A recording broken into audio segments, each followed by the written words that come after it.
You're listening to The Dating Den with dating and relationship badass and best-selling author Marni Batista. Every week, you'll get the raw truth from top experts and real people on the important dating, sex, and relationship issues you want to know about. So if you're ready for true talk that's authentic and unfiltered, and you're not afraid to be called out on your stuff, then you're ready for what's next.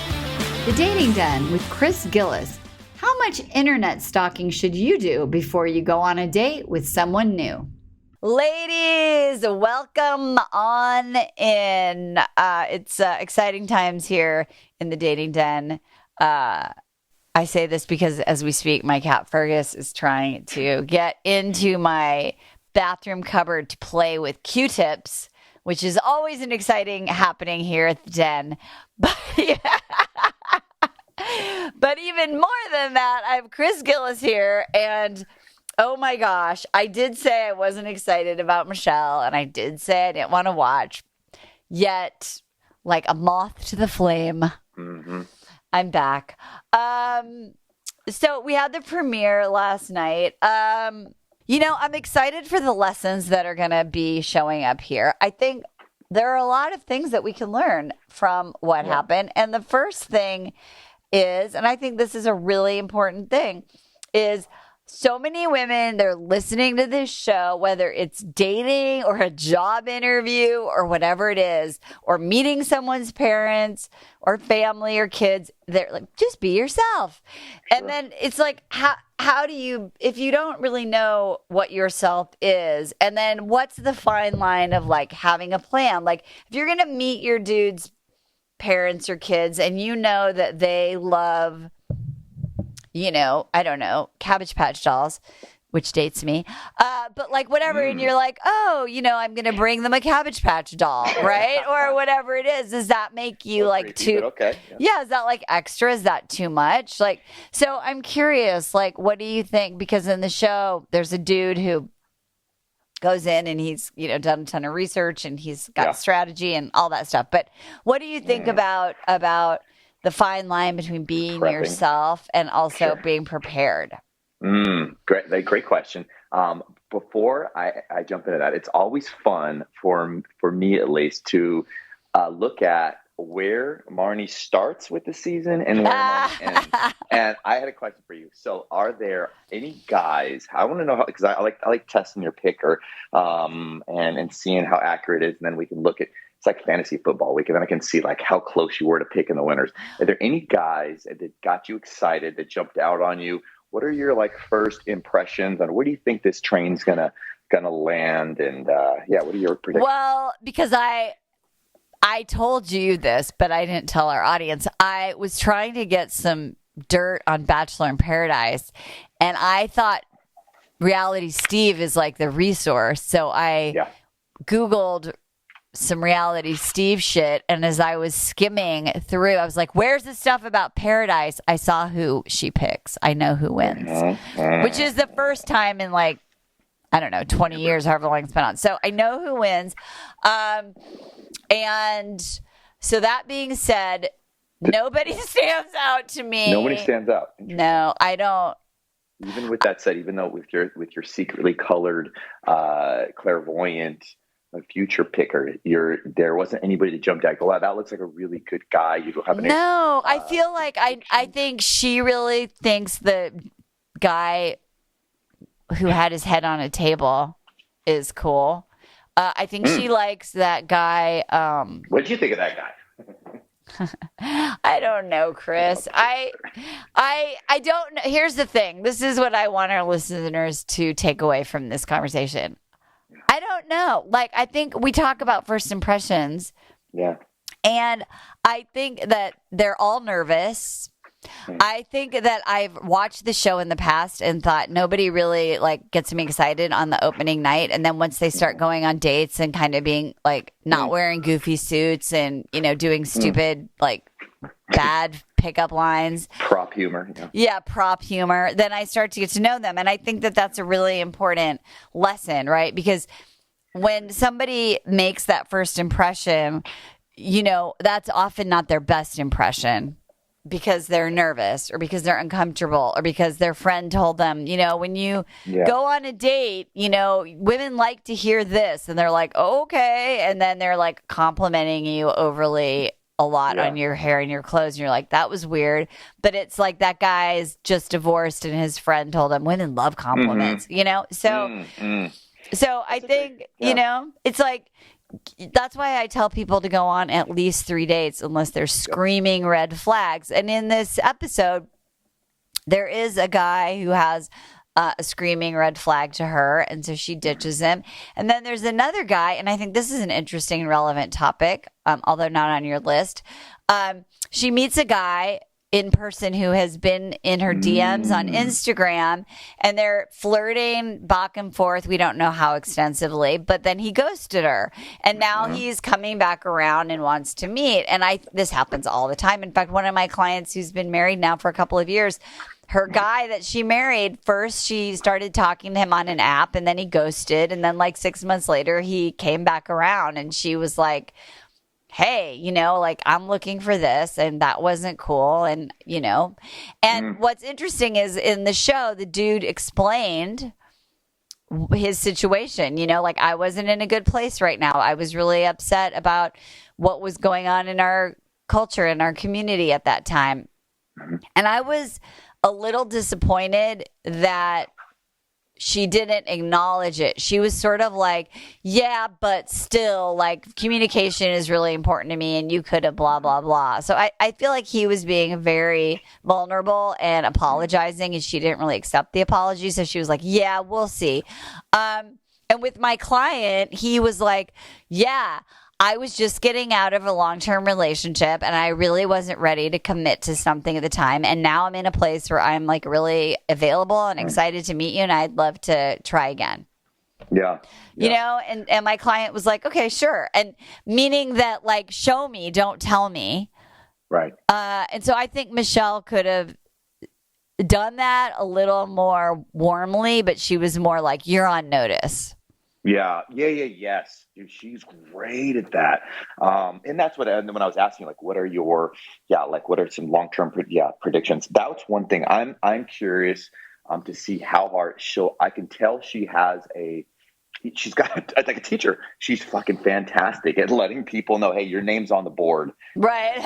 And until, you're going to get a check mark by it, just let you know I'm watching you. And she did that with, she was quick about it, with the guy who over-prepared guy with this guy. And she seems to be quick to set that boundary. And also maybe with the over-prepared guy again, which, by the way, I call it creepy, call it stalker, call it weird or whatever. But I've mentioned this before, but ladies, it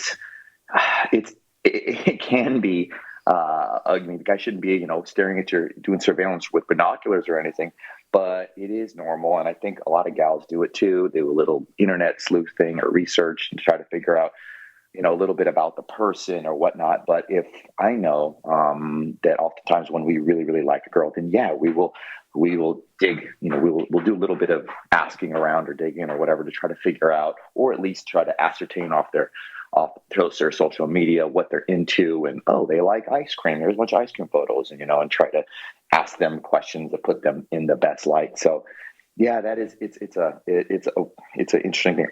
We had very different, at least my girlfriend Emily and I don't know where you were at, Marni, but on where I thought that was pretty normal. I don't know if Emily at least appreciates how normal it is for guys to be super nervous and we're really into you to really want to prepare. In this case, this guy over prepared because he was a dummy. He brought his own notes. So he brought his notes, and maybe it was a little strategic. But I think what's really interesting too is, and this goes back to what I was saying before, and what I want you guys to all hear is, when you, like, people are human and they make mistakes of all varieties and all large and small. And generally speaking, you extend goodwill and credit when someone has earned it. Mm-hmm.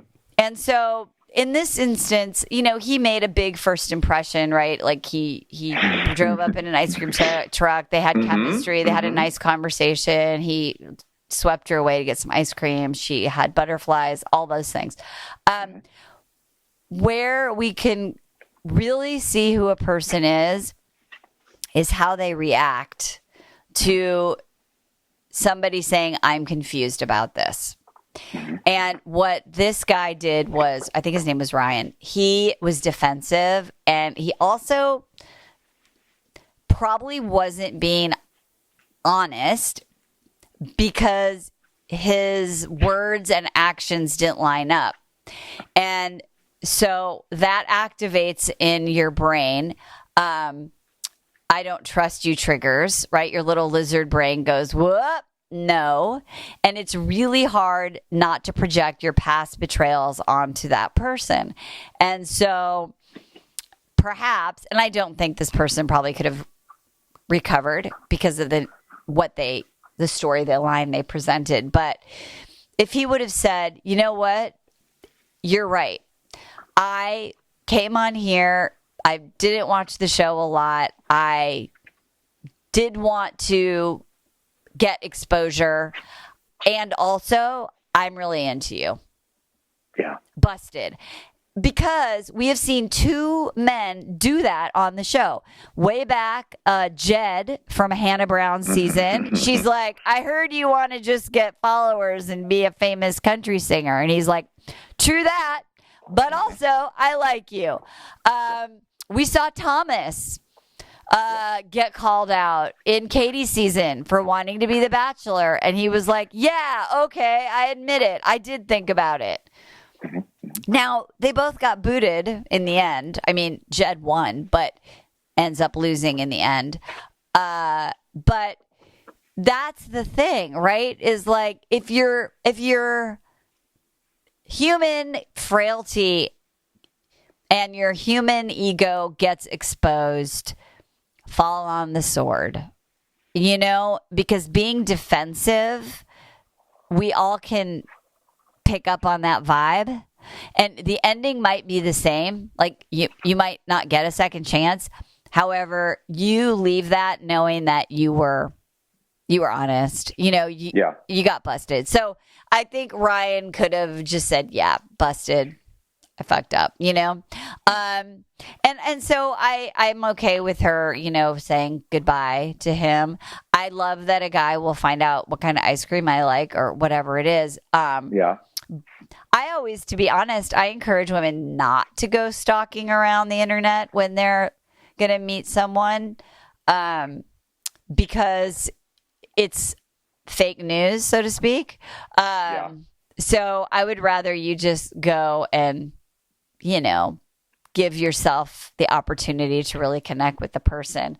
How often do they think they follow that? Because I would suspect, especially the younger generation, a very low percent of the time do they not do any, at least quick internet researching to check them out, see who they dated and all those things. They might.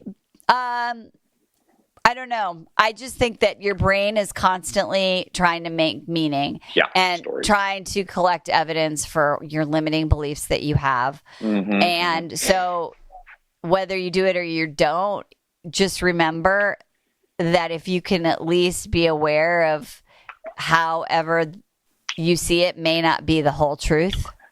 So my hot take is a little bit different than that. And I actually think that that's exactly what I think that Michelle made a mistake. And I think that she grabbed what little she knew about him and applied it to her limiting beliefs that, men aren't, or that he's not trustworthy, or that he's there, and for the wrong reasons versus, I could be wrong versus for just really wanting to put his best forward and make sure, because it is a little Squid Game style game show where you got to compete and outlast every week.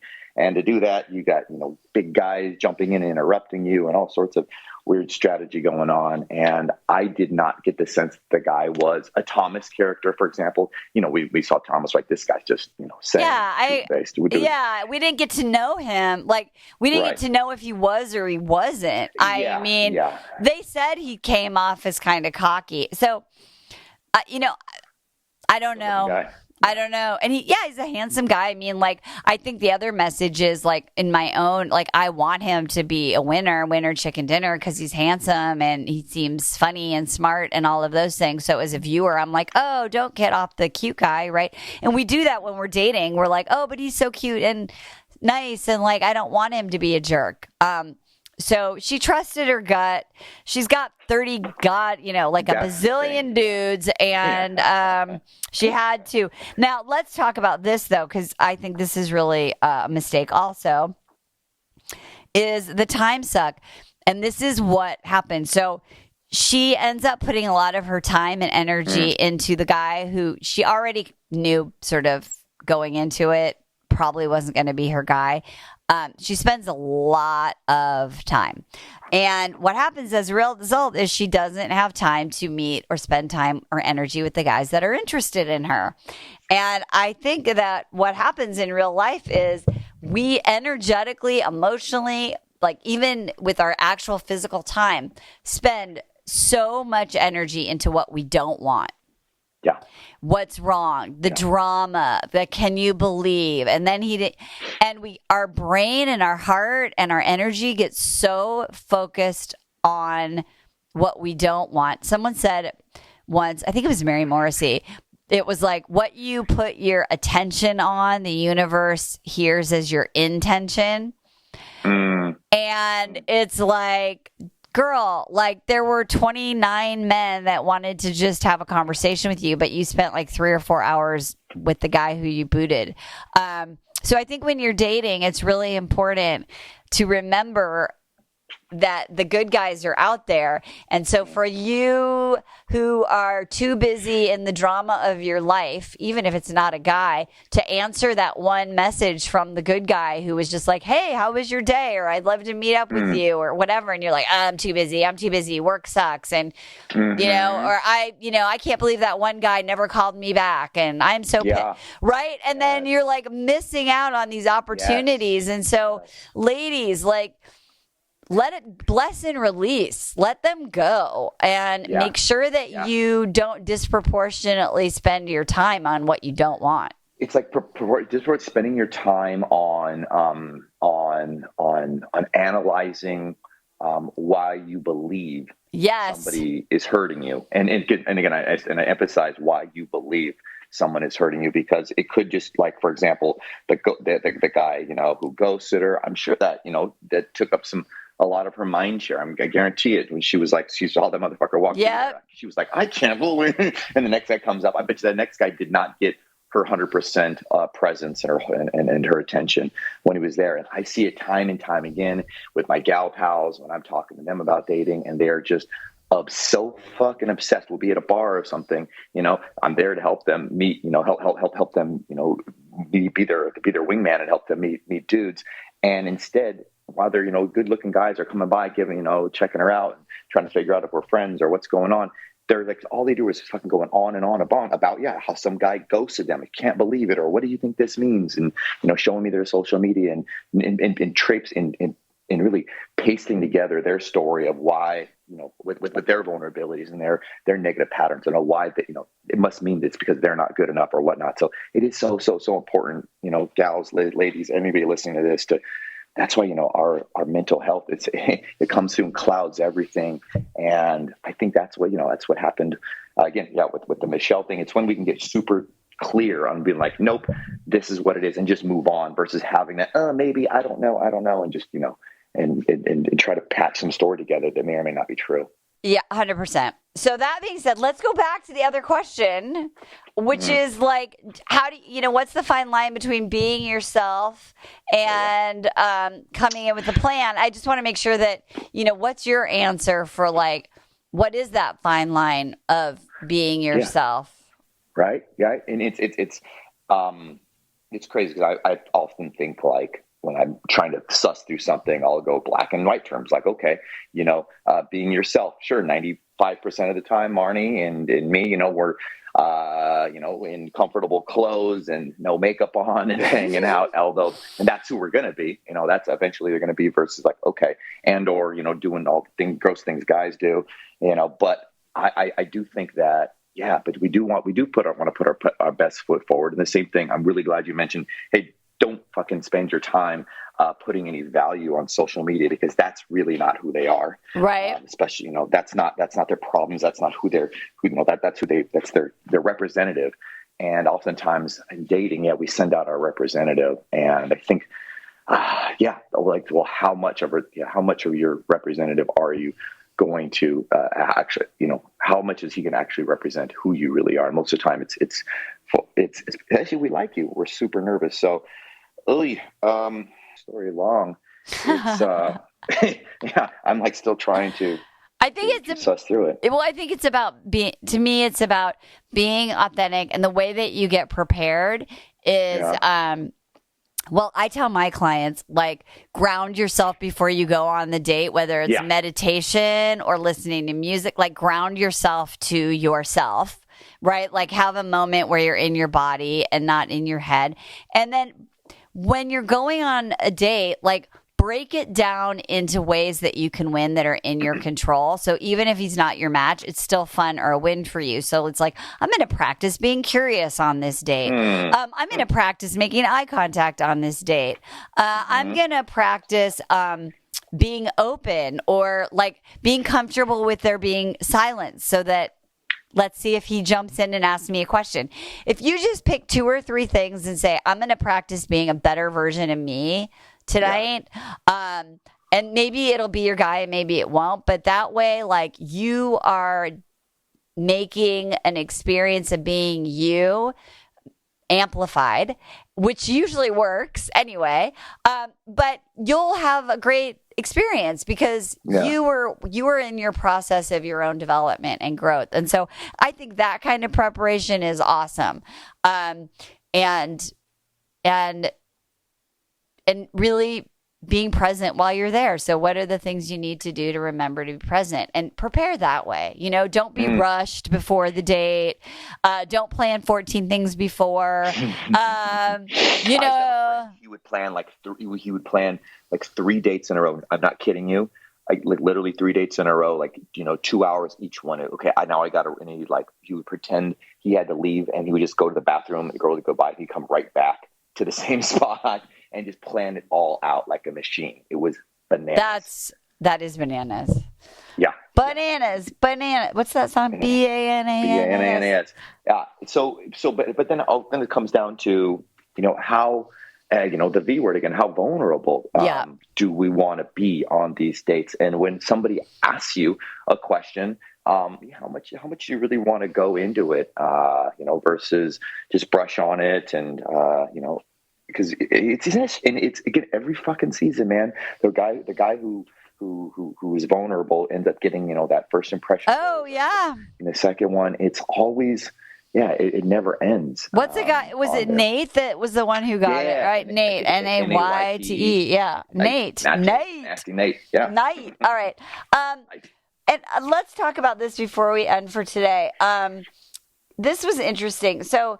It's about respecting boundaries versus looking for red flags. Now, this is really random, but in this show, these 2 hostesses, by the way, Jeremy put on, I don't know how, but just to goad me, an old episode of The Bachelor before we went to bed, and I literally heard Chris Harrison's voice, and I got a lone tear in my eye. I miss him. Yeah. I didn't realize how much I missed his it's like the voice of God or something.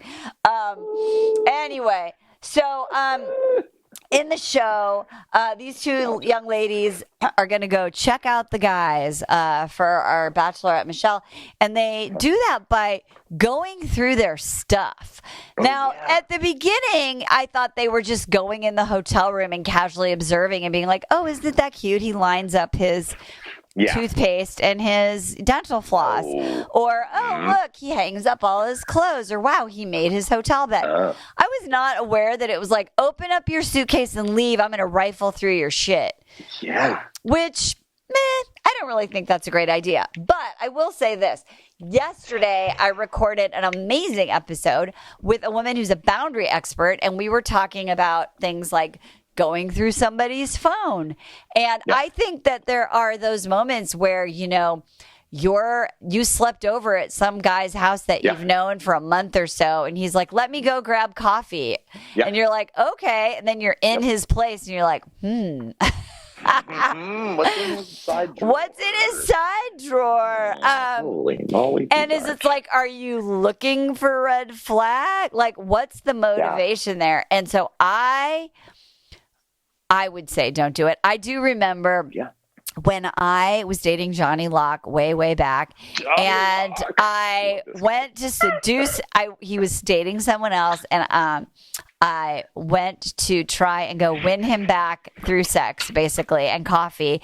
And he sounds like a porn star, by the way, Johnny Locke. Johnny Locke, I know. Great name. Oh my God. I know. It's so crazy. So anyway, I went over there and I won the day, like we slept together, and then he went to take a shower, and I literally, of course, because I was like the scorned woman, I went through everything I could get my hands on, and I saw this like little love note from his new girlfriend, and it was like, I loved our ski weekend in Tahoe, Utah. They have a place in Utah, and going down the slopes with you, and la la la. And I literally, my heart sank. Number one, because I was like, it was a reality check. But number two, I was like, motherfucker never took me to the ski house. Fuck you, And I did that. And so that was not my best moment of me being me. That was coming from such a place of insecurity and fear. And so it's like our brain is like wanting to protect ourselves from getting hurt. And so we think if we go through their shit, then maybe somehow we'll, discover something. And so I'm not a fan of this. I don't think that, and I would love to know what Reddit said about that. Going, just like, sure, you can go through my shit. Like, I just don't think that's a good vibe. And so ladies, if you're in your guy's place and he's gone, it's not a good look. No, I got Johnny locked by an ex once. She somehow figured out the password to my voicemails, and like, I guess I don't know. I guess you guys weren't. It doesn't sound like you guys were exclusive either, and her and I weren't as well. But I was, being a Johnny Locke and making sure I still had privileges, physical privileges with her, and so wasn't transparent. And she like listened, and then of course, her mind was putting together all these voicemails, and and who, and then would, it was nuts because I could tell like she had the knowledge. I was like, this bitch knows something later on. The way she was talking to me, she had this weird little twinkle in her eye, and I was like, I'm in trouble. I'm in danger. I am in danger. Yeah. And so that's why it's like, especially like we always tell our clients, our community, like extend goodwill and credit when they've earned it. So if you're dating a guy and he's been a perfect gentleman, if things are going great, like don't like go flip his phone over. Don't go look through his shit, because I don't think you would want him to. And also I think when we do those things, we feel shame. Yeah. And it's real hard to come back from that, because then that you have disrespected that person's space or that privacy. So, and I don't know about you, but like when or for all the gals who do this, but it was weird. Like she should have just said, "Hey, we're done," or asked me a couple pointed questions. I said, "Yep, that's true. They got me." And then, but instead, it was weird. She just used it as like almost more information to hurt herself. And I don't know if if you, after you read that, if you grabbed your stuff and with dignity marched out of Johnny Locke's apartment while he's cold and wet out of the shower, just glistening, or what did you do with that info? What did I do with that info? Yeah. I was just like, he was obviously hurt. Like, you can leave now. I mean, nothing changed. It's that, it's that moment. And for those of you who've ever been in it, it's the worst, where you're like, oh God, they're just obviously not. That was a moment that is not happening now. And so I just was like, okay, bye. It was just like, and I sat outside my car. I was like, what the fuck is wrong with me? And so we've all been there. And so luckily we all can come back from it. But when we do those kinds of things, that's not setting boundaries, if you just say like, don't go through my shit, like you shouldn't that's an implied sort of thing. So yeah, and so listen to the episode around I think Terry Cole around boundaries. You're gonna like that because we talked about the old going through the phone situation. Sure. And what's interesting is that I guess what the point I'm trying to make is oftentimes kind of touches on what we said earlier, that the stories we create and a lot of times, like I've had exes like, oh, well, I just wanted to, I just wanted to, I just wanted to know. I wanted to know. And yet, like, they didn't break up with me. I'm like, did you, like they'll say, oh, I needed to go through his phone for, X, Y, Z reasons. I just needed to know. But then oftentimes, I know so many people who've done that, been totally devastated, and then stayed with a person. I'm like, well, no, are you just trying to hurt yourself more? Because if you listen closely, which we always talk about, the answers are already there. Yes. Just using this to like self-flagellate yourself and cut yourself more and more and more. Now you're just hurting yourself by staying in this thing and going through his phone or looking through his drawer or whatnot. It's addicted to drama. That's a whole other episode you should listen to. Okay, listen, let's talk about this before we wrap up, because we talked about the first impression road and Nate. And he talks about, like his family, and she's like, my family is perfect. And my parents have been together for 30 years and I want that, blah, blah, blah. And he's sort of like, well, mine wasn't. So it's really interesting. I'm very curious about how that dynamic plays out, because her identity and her story is sort of like, I had a great childhood. She's basically saying, like, I have no issues. Yep. My parents were this. And so what about you? And I could tell that he was like, well, mine weren't. Like, I'm a child of divorce. In fact, my mom got divorced again. So I loved his vulnerability.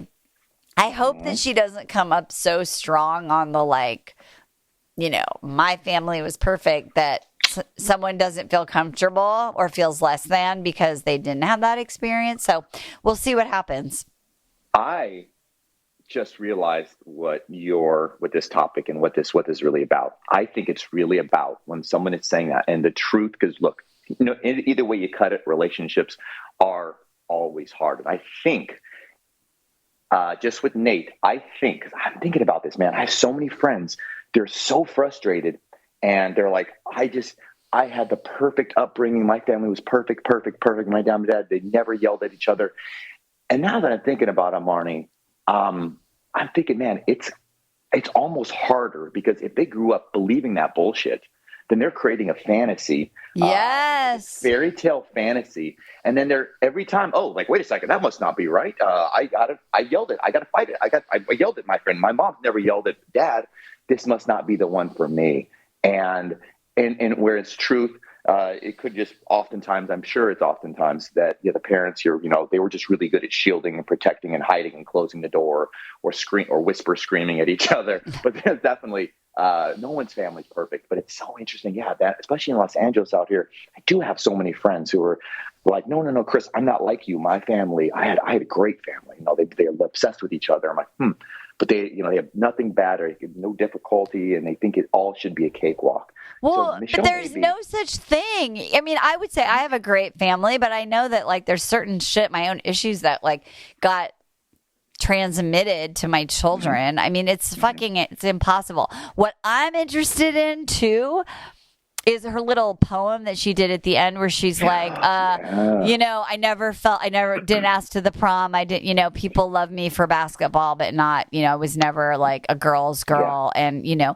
And so, there's some, everyone has a thing. So, let's see. She seems very feminine to me so far. I don't think she's got like a ton of masculine energy or anything. So we'll see what happens. But maybe being different though is that's, I guess, I don't know. That's kind of what I'm maybe I'm poking at here, is with the, like, I had the, I'm had this perfect family, which is, super rare.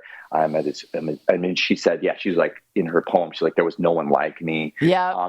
And I do know people, like, it's almost like they're just so incredibly special. They think, everybody else like me. God, it's so hard. Whereas we'll see if she can actually, I'm curious if she gets vulnerable. She opens up and talks about, she's got to talk about, she's got to, I mean, because that's the thing, like, she's got to she wants them to be vulnerable, but if she's going to stay like, oh, nothing's wrong with me. And I think a lot of our listeners suffer from like, everything looks good on the outside. I don't want anyone to know what's really going on with me inside.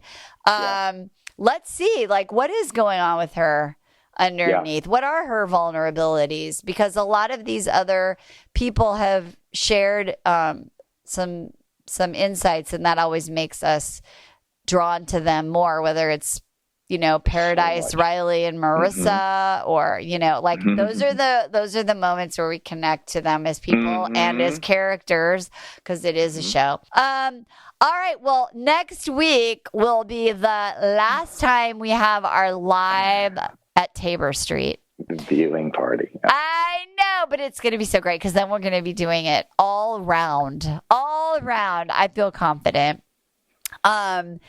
And I'm excited to see what happens. I wish I could unknow what I know. I'm not gonna lie. I know. All right. So I'm gonna be like analyzing everything you say. So make sure you mask and keep a secret. I'm gonna try. I'm so bad at it. I'll try. I'll try really hard. Don't you give any hints? Okay. Don't ever go look on Reality Steve, because done. Yeah, don't go on that. It's bad. It's bad news. If you don't want a spoiler, ladies, whatever you do, as I love to say, do it with some damn dignity. We'll see you next time. Bye for now. Hey, thanks for tuning into today's show. So if being in an intimate relationship in which you feel 100% seen, heard, and accepted by a high caliber man is a priority for you right now, and you're interested in seeing if you're a fit for working with me and my team at Dating with Dignity, here's what I want you to do.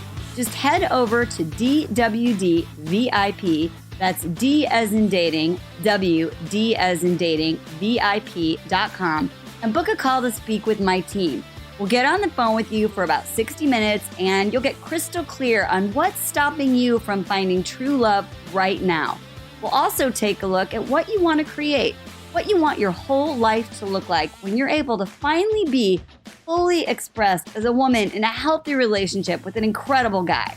And if we can help you get from where you are right now to where you want to be, we will show you the fastest path possible that makes sense for you to do that. We help smart, successful women all over the world solve this one missing piece in their life so they can finally have it all. So to see if we can help you do the same thing, head over to DWDVIP.com. I'm Marni Batista, and let's talk soon.